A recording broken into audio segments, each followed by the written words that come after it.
that are in place, just as they use the natural tendency towards rebellion to create the conditions that they hope will lead to greater control for them.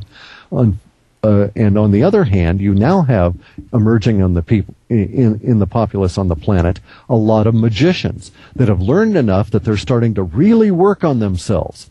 And it sounds really strange, but when a human being can get to the point where they can eliminate themselves from the equation, and it is merely will and the thing to be expressed, then you've got real magic. And so a magician might say that I wish to purify the water, and so what I'll do is I will walk in the woods. And they'll just walk and walk and walk and walk and walk, and then one day they reach down because the vibrations are absolutely perfect, and they are able to discover just the plant that they can go and pitch into the pond that will then purify all the water. And they would have no way of knowing, and they're using a harmonization technique that the sorcerers could never reach at. And the reason is that the sorcerers are seeing everything as an expression of an external world that they think of as material, whereas the magician knows that everything is energetic, and it was just merely a matter of hanging around long enough for all the energies to harmonize such that his energy would be next to the energy that needed to be brought into the clarification of the water problem. Make any sense at all? Yeah, absolutely. Absolutely. Yeah, it really does, actually. Mm-hmm. I completely agree with you. Everything is energy. And if you use entheogens with an open mind, of course, you have to have the right set and setting. You see that everything is energy, and that the material world is not everything. And correct. And actually, let's eliminate the word see, because you experience. You don't really see it. And seeing is one of those things that traps us into the 5 sense reality of assuming that things are solid when in fact we know they're not really. Right. Experience. Absolutely. Maybe we can touch upon that some more after we take the callers. I feel bad because we've had these guys waiting for almost an hour. Let's go through some of these. Absolutely. Greg in Nebraska, you are on with Clif High. Yes. Nice to see you all, hear you all, whatnot. I do my own research and analyst work myself. I've been doing it for quite some time. I have a special blog page that deals a little bit with this chemtrail issue. That's gcspecialreport.blogspot.com. People can kind of look at it. It touches on the subject of this oxygen depletion in the atmosphere, and if you don't think it's real, go look at it. You can look at the hard science. That even the Chinese are discussing it, because in big populated cities they're already reaching levels of 19.5% oxygen level because of too many people sucking up the oxygen and not enough of it. But some of this problem dealing with this problem with the UV from the sun is one of the things I've looked at, and I've done audios with the man by the name of Frank Whalen on you've probably heard him before. Yeah, I have. RBN. Yeah, I've done his show when he was on RBN. I did 4-hour shows with him, one of the only guests he ever had having 4-hour shows on this subject of UV. And every single time I did a show on this, the archives got hacked and destroyed and lost, and I think something isn't really wanting to be said there. I know for a fact from the research I've done, they call this thing Project SHIELD, because they're using a lot amount of aluminum, tellurium, titanium. They're using it to try to prevent the UV from what I've been able to determine, and what they've called it in the background for people to discuss this stuff amongst themselves that don't open their mouth in public. They call it hyperonization of the atmosphere. It's doing the thing where UVA and UVB are responsible for producing ozone in the atmosphere when the oxygen is broken up and the nitrogen compounds are broken up and it made into ions, and they reform back into what they call trioxygen to make the ozone. What's happened with the sun being more energetic than it ever has been since about 1996, you can see the Ernest report.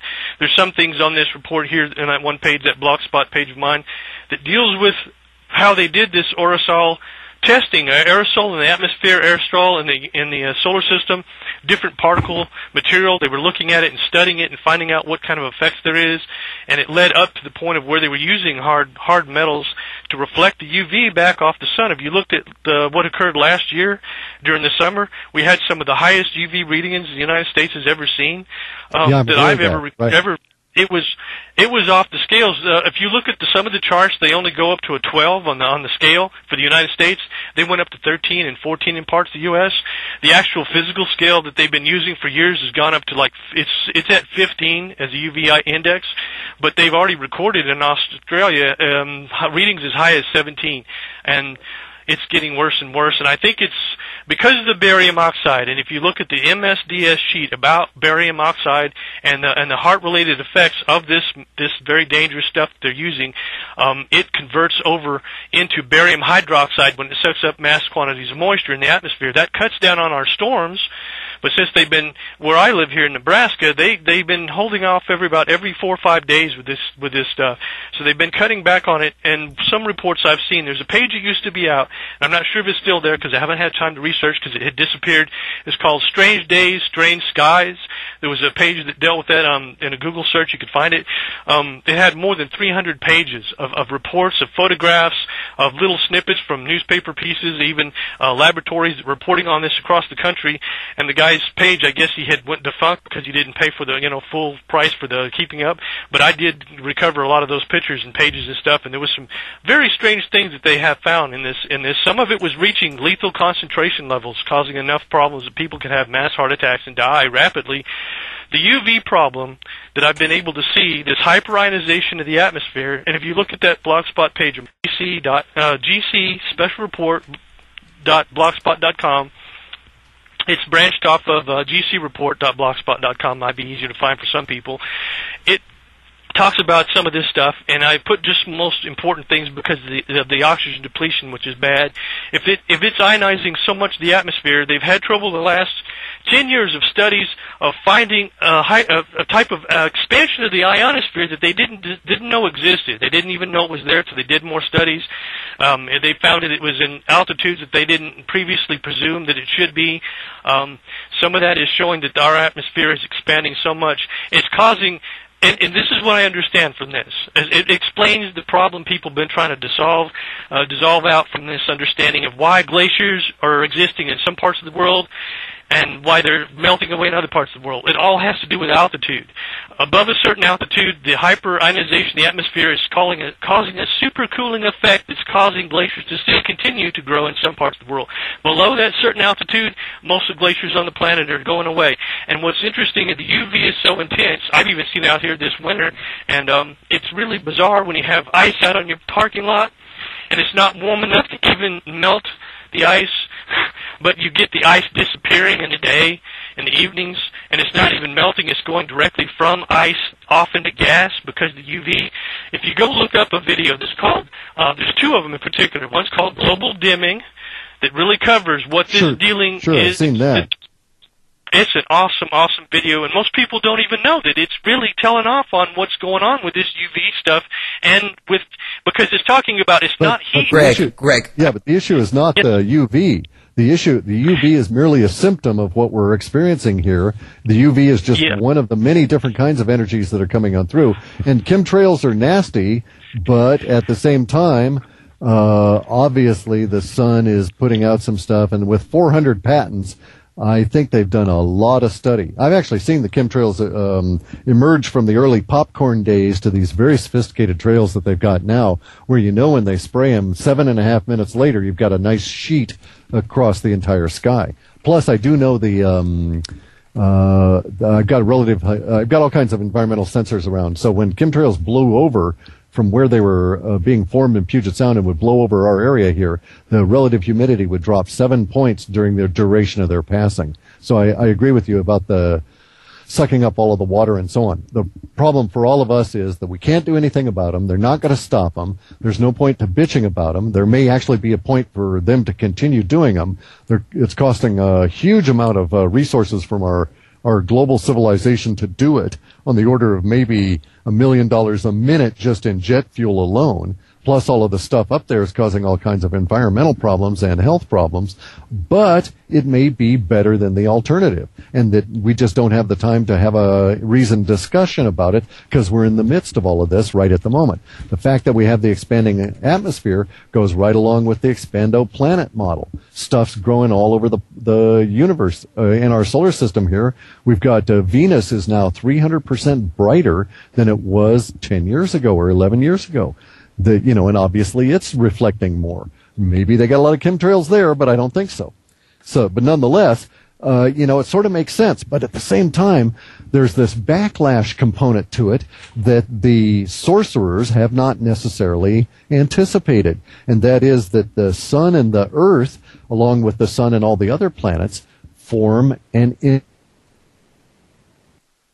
system, the moon, or a binary planetary system. We're so integrated with the sun that we may find that the reduction of the radiation hitting the earth has unintended side effects. It's kind of like a mother that has a toddler and she's so sick of hearing the baby crying that she just picks up McDonald's every day on the way home. Correct. Just something along those lines. Yeah. Yep. Great caller, great information. Greg, we take contributors on our website, truthfrequencynews.com. If you want to sign up for that, and we'll make you a contributor and post your info there, post about half of the article and link back to your blog, and maybe we can do some cross-promotion like that. So let's move on to James in Maryland. James, you're on the air with Clif. Hi, thanks for holding for so long. Hello? Yes, you're finally on. Okay, I just wanted to tell you guys about an incident that happened to me. It was June 17th, 1987, and I was just a precocious kid sitting out on the hill behind my house drinking my juicy juice and eating whatever I was eating. And I noticed a plane overhead that came down and sprayed a chemical over me. Ever since that time, I've had numerous health problems. I've had 4 bouts of cancer. I have had psychiatric problems. I ended up actually developing Tourette syndrome. And never seen somebody in my stage develop Tourette syndrome. Was it because of at the time that it occurred, were you aware of the chemical? In other words, do you have a memory of a big smell or skin issues or anything? Well, it definitely made me itch. But from what I can remember, it kind of smelled like almonds in my memory. It smelled a little bit like almonds. And I didn't think too much of it. I live in a rural area, and we have a lot of crop dusters. So I just thought, well, this must have been type of crop duster. But it was, in my memory, it was no crop duster. This thing was like a jet. And I got you, yeah. I live around quite a few military bases, and I'm just wondering, what it is that they sprayed on me, because I've been to psychiatrists and everything, and I'll tell you this too, you guys may laugh, everybody laughs at me, but go ahead. I believe I was abducted by aliens about 5 years ago, and, I've seen so many psychiatrists, I don't know if they've told me that this didn't actually happen. Did this actually happen? Does it have something to do with when I was young? I have no idea what is going on with me, but I'm tired of the cancers, I'm tired of the lung ailments, I'm tired of the Tourette syndrome, and all it has to do is going back to this moment, because prior to that, I was perfectly normal, and I'm mad as hell. I don't blame you. I'd be really pissed too, yeah. What did they spray on me? Well, when I was young, I used to tell my parents that little men were coming into my room, little beings, and they took me to a psychiatrist, and by the time he was done with me, he convinced me that that wasn't true. So it's very, very possible. I still don't know if it was true. I don't know if it was dreams or not, but I've had a couple of very vivid experiences. Do you want to touch upon the chemtrail issue, possibly what they're spraying, Cliff? Well, it may not have been chemtrails. In 87, that was... there's some evidence that they were monkeying around with the stuff as early as 69. But there was no real production, and we didn't get into the phase 1 of the spraying until 97 and 98. So if it was 87, it may have been an early test, but bear in mind, the military does some weird stuff, and they are always experimenting on the populace. So it could have been something entirely unrelated to chemtrails, because they were spraying all different kinds of aerosols trying to figure